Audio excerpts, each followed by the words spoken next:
दोस्तों आज है 16 अगस्त। 16 अगस्त की सुबह में आप ये खबरें देख रहे हैं, 16 अगस्त की मॉर्निंग में आप ये खबरें देख रहे हैं। तो कुछ हेडलाइन की बात कर लेते हैं, जो बड़ी बड़ी खबरें आज हम आपको देंगे। तो जर्मनी ने इसराइल को दी है सीधे चेतावनी और कहा है कि वेस्ट बैंक में अपना नया निर्माण बंद करो, वरना नतीजे होंगे बहुत ही गंभीर।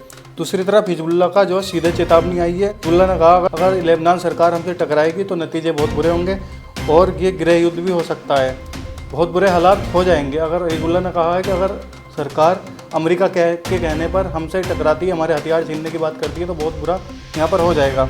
जेल में बंद फिलिस्तीनी नेता से मिलने आया इजराइल का एक अधिकारी और उसने दी है जान से मारने तक की धमकी इस फिलिस्तीन के नेता को। सीरिया में हज़ारों जो सैनिक हैं, हज़ारों जो लड़ाके हैं जो बाहर से आए थे, अब मांग रहे हैं सीरियन पासपोर्ट और सीरियन की जो है नागरिकता। लेकिन अगर इन्हें मिल गई नागरिकता, अगर इन्हें मिल गई यहाँ की नागरिकता, दुनिया का नक्शा बदल सकता है। तो चलिए दोस्तों, सारी खबरों की आपको एक एक करके हम इन्फॉर्मेशन देते हैं। हाय दोस्तों, मैं हूं आपका दोस्त शाहबुद्दीन और आप देखना शुरू कर चुके हैं हमारा अपना चैनल शाबू टीवी शो, जहां हम देते हैं आपको दुनिया भर की बड़ी बड़ी खबरें। तो आज की भी कुछ बड़ी खबरें लेकर मैं आपके सामने हाजिर हो चुका हूं दोस्तों। तो सबसे पहली खबर की तरफ बढ़ते हैं हम। सबसे पहली खबर है जर्मनी को लेकर। तो जर्मनी ने जो है सीधे जो है चेतावनी दी है इसराइल को और कहा है कि ये जो नया निर्माण चालू करने वाले हैं आप, वो बंद करने, वरना बहुत ही बुरे नतीजे निकलेंगे। दरअसल हुआ क्या है, इसराइल का जो कट्टरपंथी वित्त मंत्री है, जो फाइनेंस मिनिस्टर है, उसने ऐलान किया है कि वेस्ट बैंक में हज़ारों नए घर बनाए जाएंगे जो फिलिस्तीन के इलाकों को दो हिस्सों में बांट देंगे। मतलब जो फिलिस्तीन के इलाके हैं, एक हिस्सा इधर साइड में हो जाएगा, एक हिस्सा दूसरी साइड में हो जाएगा। इस योजना में E1 सेटलमेंट और माले एडुमिन का विस्तार शामिल है, जिसमें फ़िलिस्तीनी की आवाजाही सीमित हो जाएगी। मतलब जो फ़िलिस्तीनी हैं कुछ इधर चले जाएंगे, कुछ इस हिस्से में चले जाएंगे, जिससे उनकी आवाजाही, जो उनके आने जाने के रास्ते हैं, वो अलग अलग हो जाएंगे, बांट दिए जाएंगे। ईस्ट जेरूसलम में उनका कनेक्शन कट जाएगा, जो ईस्ट जेरूसलम है उसका कनेक्शन कट जाएगा। तो इसी पे जर्मनी का कहना है कि ये कदम अंतर्राष्ट्रीय कानून और संयुक्त राष्ट्र के नियमों का उल्लंघन करता है, उसके खिलाफ है ये कानून जो इन लोगों ने जो ये पास किया है, जो संयुक्त राष्ट्रीय नियमों के खिलाफ है और दो राष्ट्र समाधान की उम्मीद को मुश्किल बना देगा। जर्मनी पहले भी कई बार चेतावनी दे चुका है, लेकिन इस बार जो है लहजा और भी सख्त है जर्मनी के बोलने का। सवाल यह है, क्या इसराइल अपनी योजना रोकेगा या फिर यह विवाद और भड़क जाएगा? ये इसराइल की चेतावनी से क्या ये लोग बदलेंगे या नहीं बदलेंगे, ये देखना होगा। अब बढ़ते हैं दोस्तों दूसरी बड़ी खबर की तरफ, जो हिजबुल्लाह की खबर है उसकी तरफ बढ़ते हैं, जो लेबनान की खबर है। तो हिजबुल्लाह का जो सीधा चेतावनी है, अगर सरकार ने टकराए तो लेबनान में ज़िंदगी ही ख़त्म हो जाएगी। अब बताता हूँ मैं आपको पूरा मामला क्या है, पूरी रिपोर्ट क्या। दरअसल लेबनान में ईरान समर्पित संगठन जो हिजबुल्लाह, जो ईरान के समर्थन से चलते हैं, तो उनके जो प्रमुख हैं नईम कासिम, उन्होंने जो जो उनका लीडर जो है नईम कासिम, उन्होंने कहा है कि सरकार को सख्त संदेश दिया है। उन्होंने कहा है अगर सरकार ने उनके खिलाफ कदम उठाया तो देश में हालात बेकाबू हो जाएंगे और बहुत बुरे हालात देश के अंदर हो जाएंगे। दोस्तों, अमेरिका समर्थित निरस्त्रीकरण योजना को लेकर हिजबुल्लाह और उसके सहयोगी अमल मूवमेंट में फिलहाल सड़कों पर प्रदर्शन टाल दिया है। मतलब जो जो लेबनान की गवर्नमेंट है वो अमेरिका के इशारों पर चलती है, और जो हिजबुल्लाह, जो दूसरी पार्टी की हिजबुल्लाह की, ईरान उनका सपोर्टर है। तो इन दोनों के बीच में जो है ये टकराव है, ये जो लेबनान की गवर्नमेंट है उसके बीच और हिजबुल्लाह के बीच। तो इसी को लेकर इन दोनों में जो है, जैसा भी मैंने पिछली खबर आपको बताई भी थी 2-3 दिन पहले, कि निरस्त्रीकरण करने की बात कही है, मतलब हथियार लेने की बात कही है अमेरिका ने और लेबनान की सरकार ने, कि हम जो हिजबुल्लाह से हथियार ले लेंगे। कोई भी जो है लेबनान के अंदर सरकार के अलावा, सरकार की फ़ौजियों के अलावा कोई भी हथियार नहीं रख सकता। तो उसको लेकर मैंने आपको बताया था, तो उसी की बात ये हो रही है आज। फिर इन्होंने बातचीत रखी है, इसलिए टाला है क्योंकि अभी सरकार से बातचीत का रास्ता खुला है, मतलब अभी सरकार से बातचीत चल रही है हिजबुल्लाह की, इसलिए इन्होंने प्रदर्शन टाल रखा। लेकिन चेतावनी साफ है, अगर मामला बढ़ा तो प्रदर्शन सीधा अमेरिका के दूतावास तक पहुंच सकता है। जो दूतावास है अमेरिका का, जो लेबनान के अंदर जो दूतावास है अमेरिका का, वहाँ पर ये प्रदर्शन पहुँच सकता है हिजबुल्लाह की पार्टी का, हिजबुल्लाह के लोगों का, अगर सरकार इनकी बात नहीं मानती है तो। अब सवाल ये है, क्या लेबनान सरकार हिजबुल्लाह से टकराने की हिम्मत करेगी या फिर टकराव देश गहरे संकट में धकेल देगा? मतलब जो गृह युद्ध की तरफ बढ़ जाएंगे आपस में ही, अगर लड़ाई झगड़े होंगे तो वो गृह युद्ध हो जाएगा, कि उसमें ही दब कर रह जाएंगे। अब और बड़ी खबर की तरफ बढ़ते हैं दोस्तों। एक और बड़ी खबर है जो फिलिस्तीन को लेकर है, वहाँ के कैदी को लेकर है, जैसे मैंने आपको हेडलाइन में ही बताया था। तो ये क्या खबर है? ये खबर है कि जो जेल में बंद फिलिस्तीनी नेता को मिलना आया इजराइल का मंत्री और दे दी जान से मारने की धमकी।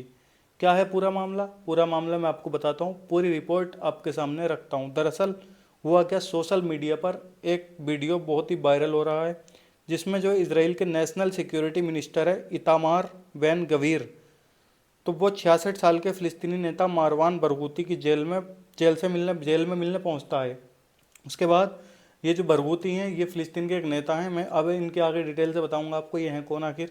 तो ये 2002 से ये जेल में बंद हैं बरगूती पिछले 2 साल से अकेली कोठरी में हैं। बैन गवीर ने उनसे कहा, तुम जीत नहीं पाओगे, जिनसे हमारे बच्चों और महिलाओं को मारा हम उसे ख़त्म कर देंगे। ये किसने कहा? बैन जमीर, जो इसराइल का अधिकारी है। फिलिस्तीन ने इसे बड़े उकसावा और धमकी बताया कि ये उकसा रहा है, ये धमकी दे रहा है, और कहा कि इसकी शिकायत दुनिया भर के संगठनों में करेंगे। आखिर मामला क्या है पूरा डिटेल से मैं आपको बताऊं दोस्तों, अगर आपके अभी भी समझ में ना आया तो। दरअसल मारवान बरगूती जो एक 66 साल के फिलिस्तीनी नेता हैं। फतेह पार्टी जो है फिलिस्तीन के अंदर, फतेह पार्टी जो थी उसके एक बड़े नेता थे जिन्हें कई लोग फिलिस्तीन का नेल्सन मंडेला भी कहते हैं, क्योंकि ये बहुत बड़े नेता हैं फिलिस्तीन के। अब हुआ क्या, 2002 में इसराइल ने इन्हें गिरफ्तार किया था और उम्र कैद की सज़ा दी थी 2002 में। आरोप है इनके ऊपर कई इजरायली नागरिकों को मौत की घाट उन्होंने उतारा था। ये इसराइल का आरोप है इनके ऊपर, इसलिए इनको जेल में डाला। पिछले 2 साल से अकेली कोठरी में ये बंद हैं, इनको अकेली कोठरी में रखा गया है, काल कोठरी जिसको बोला जाता है, उसमें अकेले इनको रखा गया है। इतामार बैन गाविर जो है इसराइल का एक नेशनल सिक्योरिटी मिनिस्टर है, कट्टरपंथी और फिलिस्तीन मुद्दों पर बहुत सख्त रुख रखने वाला ये व्यक्ति है। कई बार उकसाने वाले बयानों के लिए भी ये चर्चा में रहा है। कट्टरपंथी नेता है ये। 2-4 नेता इसराइल के ऐसे हैं जो बहुत ही ज़्यादा कट्टरपंथी हैं। अब हुआ क्या, जो मामला हुआ ये आज का ही है, 15 अगस्त का है। जो वीडियो मैं बना रहा हूँ 15 अगस्त को बना रहा हूँ, 15 अगस्त की रात में, और ये आपके पास पहुँचेगी कल सुबह 16 अगस्त की सुबह में। दोस्तों हुआ क्या, 15 अगस्त को बैन गवीर ने जो है जेल में जाकर बरगूती से मुलाकात की। सोशल मीडिया पर एक वीडियो सामने आया जिसमें बैन गवीर बरगूती को धमकी देते हुए दिख रहा है। बैन गवीर के शब्द ऐसे थे कि तुम जीत नहीं पाओगे हमसे, जिसने हमारे बच्चे और महिलाओं को मारा हम उसे ख़त्म कर देंगे। ये किसने बोला? बैन गवीर ने बरगूती से बोला, जिन्होंने कहा कि ये हमेशा इतिहास में होता आया है कि इसराइल के दुश्मनों को ख़त्म कर दिया गया है। इस पर जो है फिलिस्तीनी विदेश मंत्रालय ने काफ़ी प्रतिक्रिया जताई है इस पर। इस मुलाकात को अभूतपूर्व उकसावा और राज्य प्रायोजित आतंकवाद कहा है, मतलब कि उकसावा कर रहा है, वहाँ पर जाकर मिल रहा है तो उकसा रहा है। आरोप है कि नरहंसार, जबरन विस्थापन और कब्जे का हिस्सा है। अब इनसे कोई ये पूछे कि जो ये बता रहा है कि बच्चों को और औरतों को मारा हमारी, अब ये जो गाजा पर जो जुल्म कर रहे हैं, गाजा पर जो बच्चों को और औरतों को, बुजुर्गों को मार रहे हैं, वहाँ पर खाना नहीं जाने दे रहे, तो वो क्या है? इनकी नज़र में वो कुछ नहीं है। अपना नहीं दिखेगा इनको, दूसरे का दिख जाएगा। इस मामले पर जो international committee of red cross of संयुक्त राष्ट्र जैसे संगठनों तक ले जाएंगे, ये कहा है फिलिस्तीन के अथॉरिटी ने। बरगूती की जो पत्नी है फदवा बरगूती, उन्होंने फेसबुक पर लिखा है कि बरगूती को 2 साल से अकेली कोठरी में रखा गया है। कहा है, तुम्हारे हाथ बंधे हैं लेकिन तुम्हारा हौसला आज़ाद है, तुम्हें सिर्फ अपने लोगों के दर्द से झटका लगता है। ऐसा बरगूती की वाइफ ने अपने हस्बैंड के लिए कहा है, बरगूती के लिए। अब सवाल ये है, क्या ये धमकी सिर्फ राजनीति का हिस्सा है या वाकई माहौल को और भड़का देगी और तनाव बढ़ाने का ये काम कर रहे हैं इजरायली नेता? तो ये थी कुछ बड़ी खबर। अब बढ़ते हैं दोस्तों एक और बड़ी खबर की तरफ। तो एक और बड़ी खबर की तरफ मैं आपका रुख कर देता हूँ, रुख लिए चलता हूँ आपका, जो है सीरिया को लेकर। दरअसल सीरिया में हजारों विदेशी लड़ाके अब मांग रहे हैं सीरियन नागरिकता, लेकिन अगर इन्हें मिल गई नागरिकता तो दुनिया का नक्शा बदल सकता है। क्या है पूरी रिपोर्ट, पूरा मामला क्या है आपको बताता हूँ डिटेल से। तो हुआ क्या, सीरिया की जंग जो दुनिया भर में आए विदेशी लड़ाके और उनके परिवार, जैसे सीरिया में जो जंग हुई थी तो उसमें कई सारे जो जंग लड़ाके बाहर से आए थे, कई सारी कंट्रियों से आए थे, उसमें कुछ उनके परिवार भी आए थे, जिसमें मिस्र, Saudi, Pakistan, Indonesia, Maldives, Britain, Germany, France, America, Canada और यहाँ तक कि उड़गर और चेचल शामिल हैं। इन देशों से लड़ाके सीरिया के अंदर आए थे। अब सीरियन सरकार से कह रहे हैं कि हमने तुम्हारे साथ खून पसीना बहाया है लड़ाई में, अब हमें भी सीरियन पासपोर्ट दिया जाए, मतलब हमें सीरिया की जो है नागरिकता दी जाए। कईयों के पास अब अपने देश की नागरिकता भी नहीं बची। कई सारे लड़ाके इसमें ऐसे हैं जिनके पास अपने देश की भी नागरिकता नहीं बची जहाँ से वो आए थे। वापस जाएंगे तो जेल जाना पड़ेगा या फिर मौत का डर है इनको कि इनको मार दिया जाएगा अगर ये वापस अपनी कंट्री उसी कंट्री में गए तो। लेकिन अगर सीरिया ने इन्हें नागरिकता दे दी तो पड़ोसी देश और दुनिया भर के कई सारे देश नाराज हो सकते हैं। तो सीरिया को ये भी डर है कि नागरिकता दें या ना दें, क्योंकि वो लड़े हैं इनके साथ, उन्होंने मेहनत करी है, तो एक तरफ तो उनको देनी चाहिए।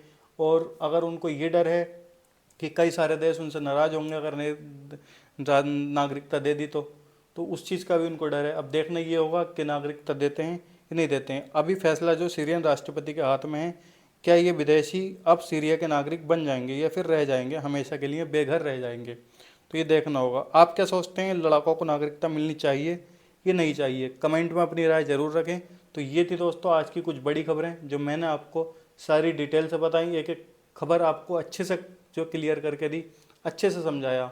अगर आपको हमारा जो वीडियो अच्छा लगता है तो आप हमारे चैनल को सब्सक्राइब करें और वीडियो को लाइक करें और ज़्यादा लोगों को शेयर करें ताकि वो लोग हमारी खबरों से नॉलेज ले पाएँ। तो चलिए दोस्तों, हम आपको मिलेंगे कल फिर एक नई वीडियो, एक नई जानकारी।